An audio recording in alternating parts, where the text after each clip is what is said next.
For this next section, we'll be demonstrating long-haul detection of changes in the Brillouin spectrum in a fiber. To help me out, I have Dr. Lufan Zhou, the developer of our Brillouin sensor system and our current technical manager. So, for long-haul detection, when light travels through the fiber, it attenuates over distance. A signal that starts off being 100 milliwatts at the beginning of a fiber, by the time it's traveled 50 kilometers, is weakened to be only 10 milliwatts. By the time it's traveled 100 kilometers, it is weakened to be only 1 milliwatt. So this weakening of the signal makes it harder to detect the Brillouin spectrum. To compensate for that, we have to work with longer pulse durations, which lowers the resolution. We also have to be using longer average times so that we can detect the signal from the background noise.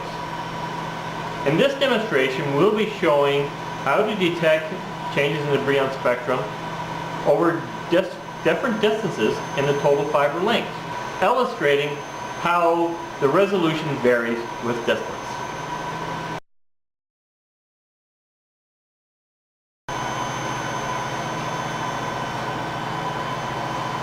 So to demonstrate long-haul detection, we have the following experimental setup. We have 6 different spools of fiber here, each one about 20 kilometers long, simulating a detection system over 120 kilometers of fiber. Later on, we'll be able to change the overall length by removing different reels of fiber. At the 60 kilometer mark, we've added a 10 meter length of fiber. Now this section is exposed so that we may change its temperature. This will change the Brillouin spectrum within the fiber, and we'll be able to sense that with our system.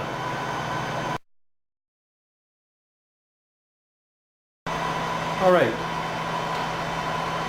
so since we're starting off a new set of experiments, the very first thing we do is take a baseline reading. Every time you change your fiber or move to a different location, the first thing you have to do is take a baseline reading. This gets your initial readings from your fiber, and after this, all the measurements you take will show changes in the Brillouin spectrum compared to that initial reading. Now naturally this takes some time to do. Since we're doing 120 kilometers in this experiment, it naturally takes a little bit more time to make the baseline reading. But it's not too bad. We're working at about 1.5 minutes in total time to record the initial baseline reading. We have the instrument set up with the pulse duration set at 20 nanoseconds, which means that the resolution is 20 meters. We also have the averaging set at 3,000 averages, which is a reasonably number of averages for the measurements that we are taking here today. Currently we're about 75% of the way through our baseline measurement, and as we've noted before, once it's recorded all the data, the computer will then do an initial analysis and will show on the screen its initial measurements of the Brillouin spectrum. We're at the 92% point now. Just takes a little bit more data to read. We've gathered all of our initial data, and now it's doing the analysis calculation.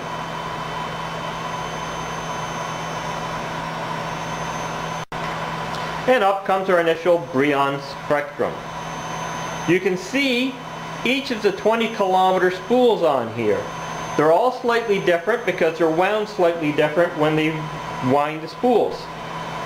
If we do the analysis and check the Brillouin spectrum, you can see that we have a spectrum here at the end of the 120 kilometer length, in the middle, and also at the beginning. And you can see it's quite strong there at the beginning of the fiber. Now we're ready to take our initial measurement.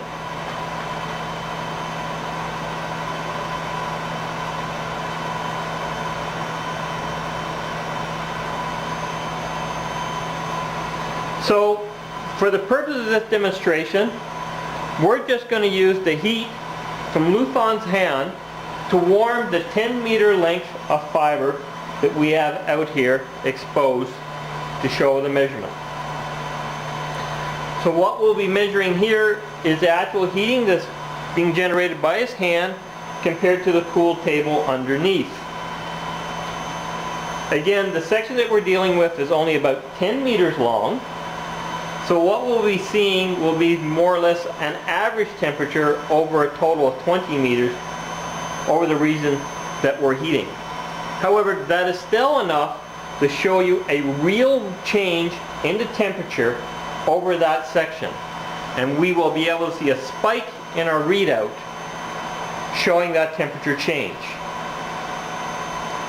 Right now we're at halfway through. We're about 47% of the way through the measurement process.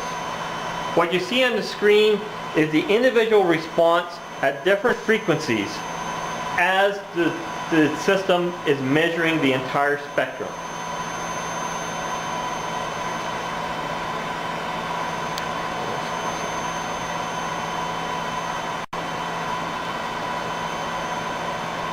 We're nearing the end of the process here. We're about 2/3 of the way through.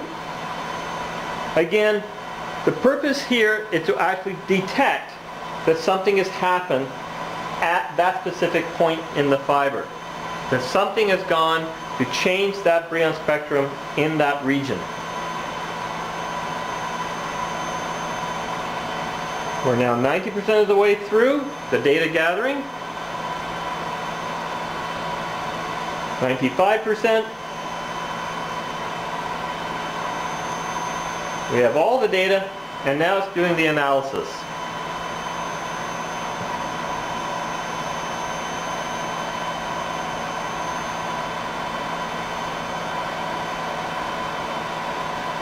Now if we zoom in to the region of interest,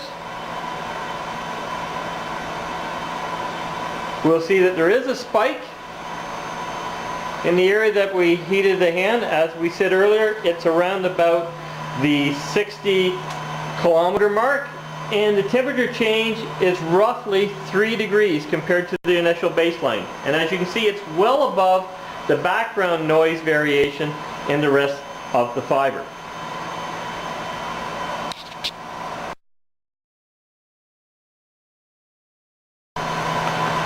Okay, now we're going to repeat our experiment, only this time we're only working with 100 kilometers of fiber. So once again, we're starting by taking a baseline measurement. Now this time we've reduced our pulse length from originally 200 nanoseconds now to only 80 nanoseconds. So that means for this measurement, instead of having 20 meter resolution, we'll have 8 meter resolution, which is slightly smaller than the length of the fiber that we'll be doing the test on, which is 10 meters. Okay? When you're doing actual measurements and you want to measure something precisely, you need the region that you're making the measurement to be longer than the distance covered by the pulse. That's why we're using 10 meters of fiber here with an 80 nanosecond pulse, which has a spatial resolution of 8 meters. The other thing we have done in terms of settings is we set our spatial step resolution to be only 2 meters. You want your spatial resolution to be higher than the resolution of your pulses. By having those two readings set properly, you're able to make good measurements with high resolution. We've just about finished taking our baseline reading. The computer will now do the calculation, and in about 20 seconds you will see the result.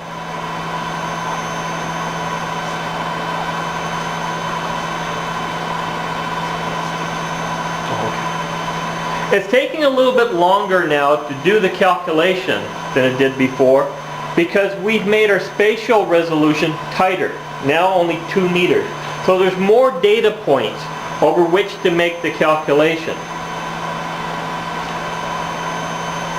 However, it is still less time than what it actually takes to gather the data.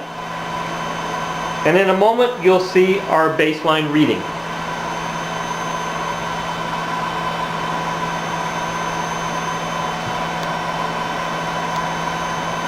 So here again, you can see 1, 2, 3, 4, 5 sections of fiber in our measurement.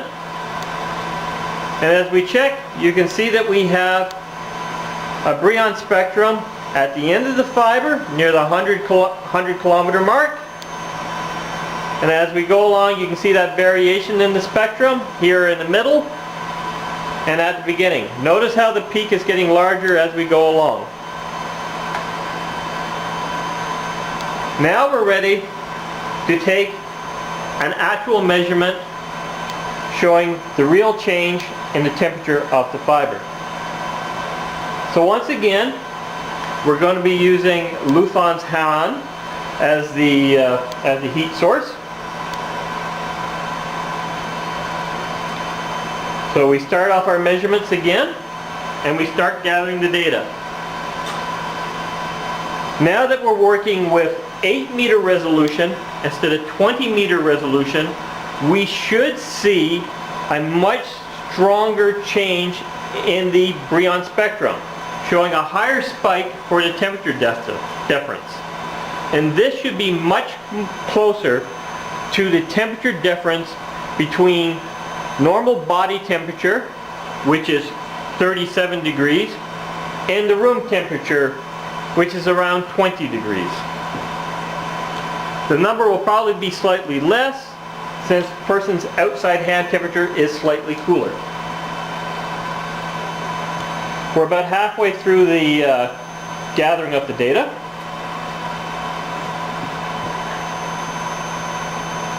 And again, it takes about 1.5 minutes with our setup here. We are still using 3,000 samples for our averaging. So the data gathering is fairly consistent. Sorry, we're using 2,000 nanoseconds for our averaging.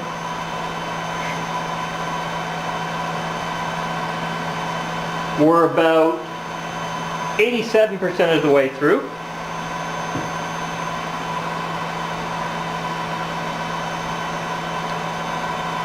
(97). It's now starting the analysis. Okay, so it's no longer recording data, so we don't have to heat the fiber anymore. And again, it's taking about the same amount of time to do the calculation. So, only a small change, relatively small change in the length from 120 kilometers to 100 kilometers allowed us to tighten the pulse width from 200 nanoseconds to 80 nanoseconds in order to generate a good signal that the Brillouin sensor can measure. So this shows just how the relationships are between fiber length and sensing resolution. So the measurements are done, and if you look around the 60 kilometer mark, we do have a spike, and the temperature difference being shown right now is just over 10 degrees, which again, given that it's between a person's hand and a relatively cool table, is in line with our expectations.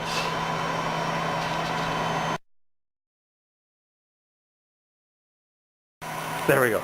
Okay. Now, for our final experiment that we're going to demonstrate, we've reduced our fiber length down to 80 kilometers, which will give us an even stronger signal for making measurements. So what is that going to allow us to do? Well, it's going to allow us to show you a new feature, which we call our fast measurement system.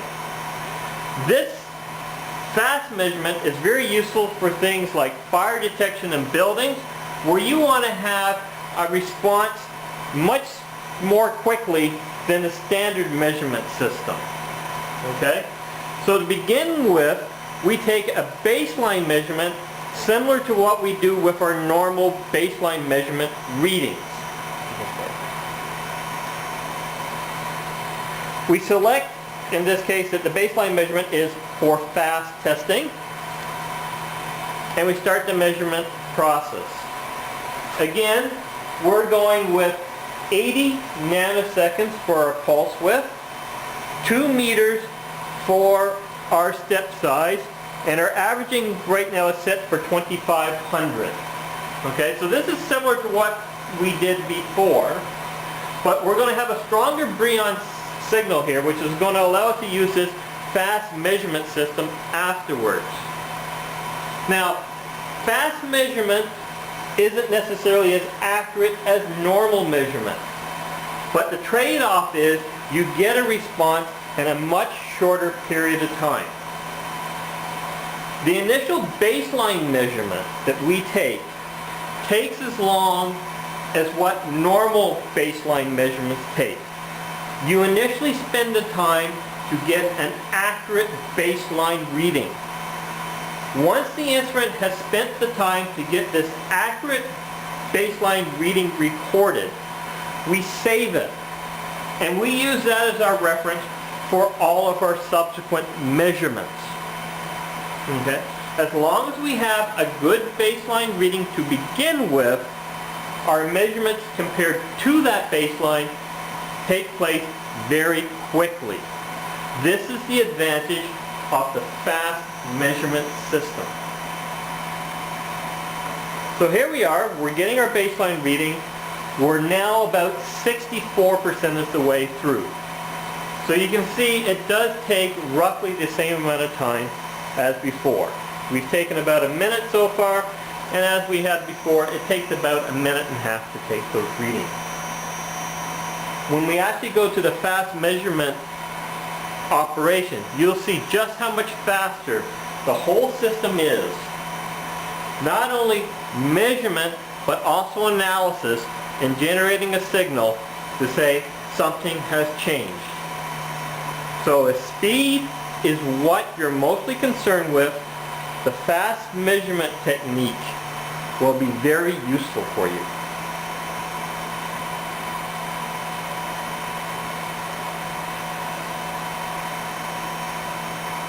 So we're now almost collected all of the data,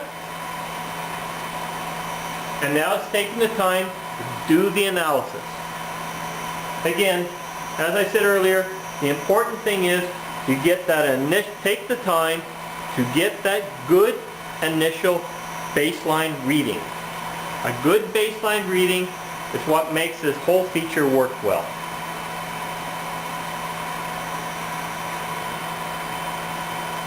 About 56% of the way through the calculation.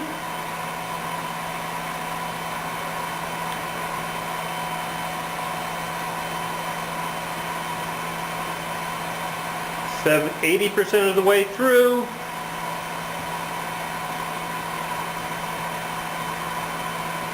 Over 90% of the way through.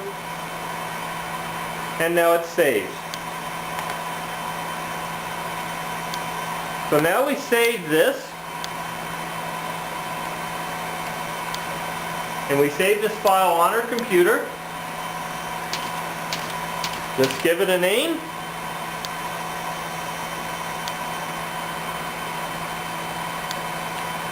Once you have it and it's saved, we're now ready to use the fast measurement technique.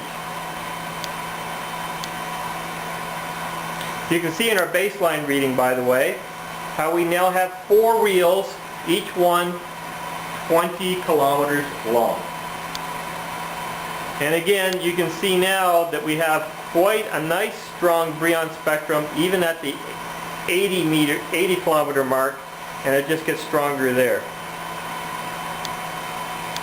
So the fact that we're getting a much stronger Brillouin sensor is what's going to allow us to use the fast measurement. So we picked disaster warning, and this time we're going to pick fast measurement as opposed to dynamic measurement.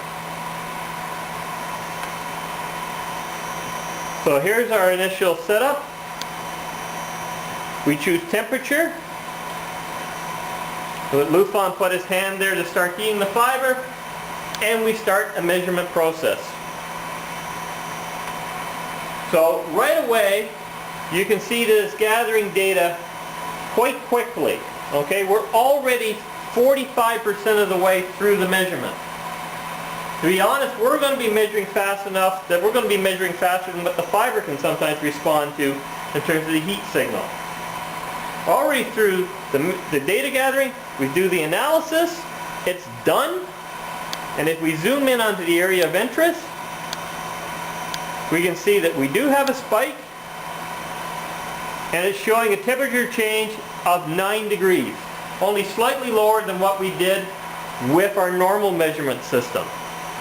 So, the combination of having a stronger Brillouin signal allowed us to use this fast measurement system, which allows you to measure temperature changes much more quickly than the regular measurement system.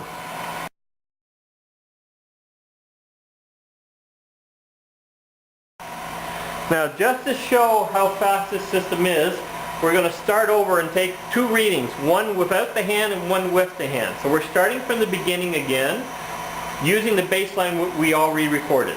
So we select disaster warning, fast measurement, and now we're going to load that baseline that we recorded.